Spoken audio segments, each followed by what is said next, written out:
Assalamualaikum warahmatullahi wabarakatuh. Pada kesempatan kali ini, kami dari kelompok 8 ingin mempresentasikan penugasan literasi teknologi eh, yang berjudul Digitalisasi Pengawasan Angkutan Barang Terpadu. Next. Perkenalkan, nama saya Danindra Reken Ilmi dengan NIM 102032300032 dan rekan-rekan saya yang akan berpresentasi pada kali ini. Next.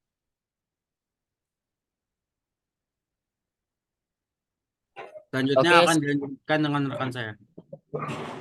selanjutnya akan saya alihkan. Kali ini saya perkenalkan nama saya Fatih Ramadan dengan NIM 1020323025. Latar belakang. Kecelakaan sudah menjadi hal biasa terjadi di jalanan, termasuk kecelakaan yang dialami oleh angkutan barang. Kecelakaan terjadi pada umumnya disebabkan oleh banyaknya pengguna jalan yang tidak sadar akan keselamatannya sendiri. Kecelakaan terjadi karena ada beberapa faktor, yaitu faktor jalanan, lingkungan, kendaraan, dan faktor lainnya.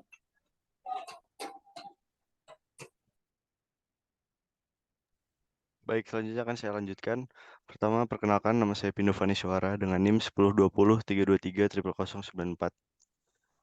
Odol atau overdimension overloader adalah dua kondisi di mana pelanggaran lalu lintas terjadi dalam sektor pengangkutan kendaraan.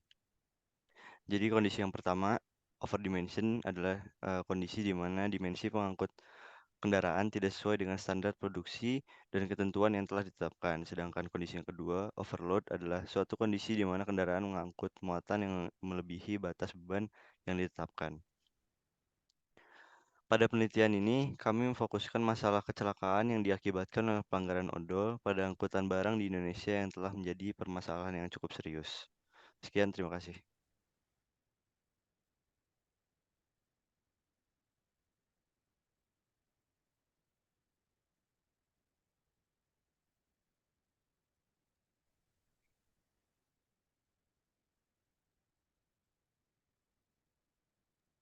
Oke, selanjutnya akan dilanjutkan oleh saya. Solusi gagasan. Nah, di sini solusi atau gagasannya merancang sistem dan konsep dengan manfaat teknologi untuk meningkatkan pengawasan transportasi darat, angkutan barang dengan cara membuat beberapa data pribadi menjadi satu database yang saling tersinkronisasi dalam menanggulangi terjadinya pelanggaran odol agar lebih efektif. Nah, selanjutnya di sini ada aplikasi simpang atau sistem manajemen pengawasan angkutan barang. Aplikasi tersebut bertujuan untuk membuat data dari kartu Blue E, STNK, dan SIM saling tersinkronisasi atau terhubung satu dengan yang lainnya atau terpadu. Nah, data tersebut disatukan dalam satu database menggunakan informasi yang ada pada masing-masing kartu agar kita mengetahui identitas kendaraan dan pemilik angkutan barang tersebut. Selanjutnya akan dilanjutkan oleh teman saya. Baik, saya di sini akan menjelaskan pik-pik terkait. Perkenalkan, nama saya Marcel Raymond Johanesian dengan NIM 102032300007. Dalam melaksanakan ide ini, setidaknya terdapat beberapa pihak yang dapat dijajaki membutuhkan pendekatan terpadu dan kerjasama pemerintahan, antara lain Kepolisian Republik Indonesia, Kementerian Perhubungan Republik Indonesia, sektor swasta termasuk pihak logistik dan transportasi, masyarakat atau pengendara pribadi untuk mencapai efektivitas dalam menanggulangi overloading di sektor transportasi ini. Lanjut.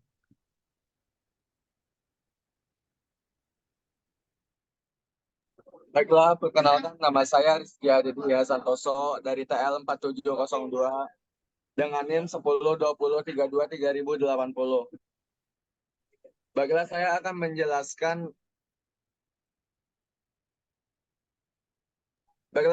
menjelaskan mengenai tampilan dari aplikasi Simpang itu sendiri. Aplikasi Simpang itu terdapat menu utama yang dibagi 3 menu lainnya. Yang pertama itu ada lanjut. Nah, yang pertama itu ada menu KIR atau menu e-Blue. Pada menu e-Blue atau kartu KIR terdapat informasi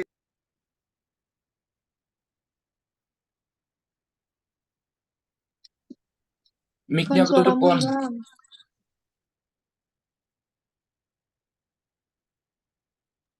jika menu KIR itu tersebut diklik, maka akan muncul berlaku atau tidak berlakunya dari kendaraan itu sesuai dengan hasil uji coba terakhir kali. Nah, apabila saat melakukan uji coba itu kartu KIR atau STNK-nya mati, maka itu akan memberikan sinyal kepada petugas lainnya dan akan terhubung ke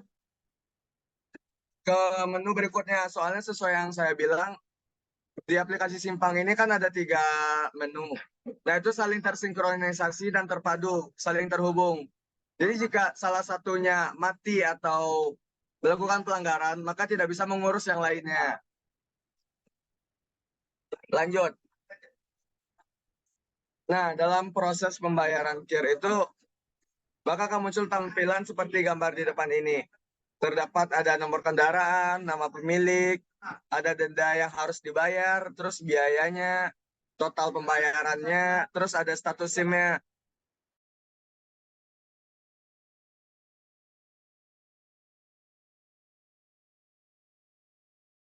Atau kartu KIR-nya udah mati nih. Nah, otomatis di SIM-nya saat pengurusan SIM itu datanya langsung tersinkronisasi. Terdapat pelanggaran 1, ada pelanggaran 2, atau ada pelanggaran 3. Terdapat tahapan dari pelanggaran itu sendiri. Nah, di situ saat pembayaran KIR juga maka akan muncul tuh STNK-nya berlaku apa enggak. Jika STNK-nya berlaku, berarti aman, bisa proses ke ngurus yang lainnya seperti ngurus KIR sama ngurus SIM. Tapi jika STNK-nya tidak berlaku, maka SIM atau KIR-nya sendiri itu tidak bisa diurus atau terkena pelanggaran sanksi. Lanjut. Nah, di menu STNK ini terdapat identitas kendaraan itu sendiri sama si pemilik.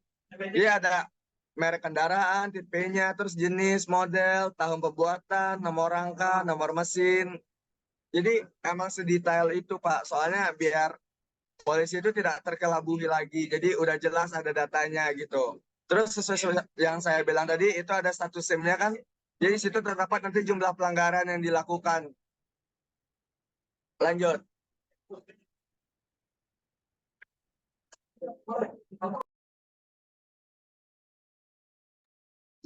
Oke, selanjutnya adalah kesimpulan. Saya Alia Mutia Sandi dengan NIM 1020-323-00091.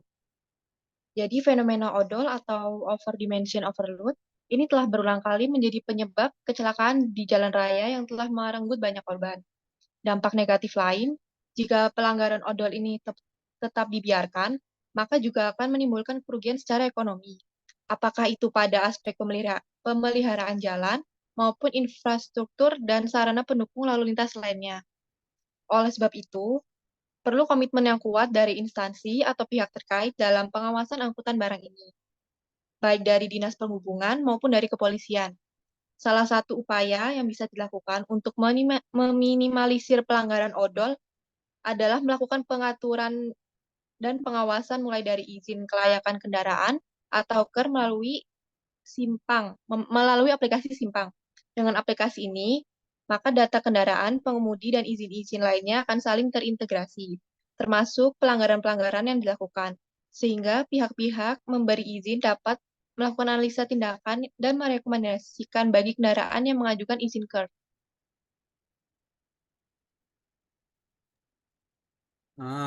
Sekian dari kelompok kami.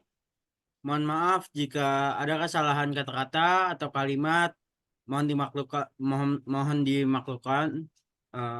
Wassalamualaikum warahmatullahi wabarakatuh.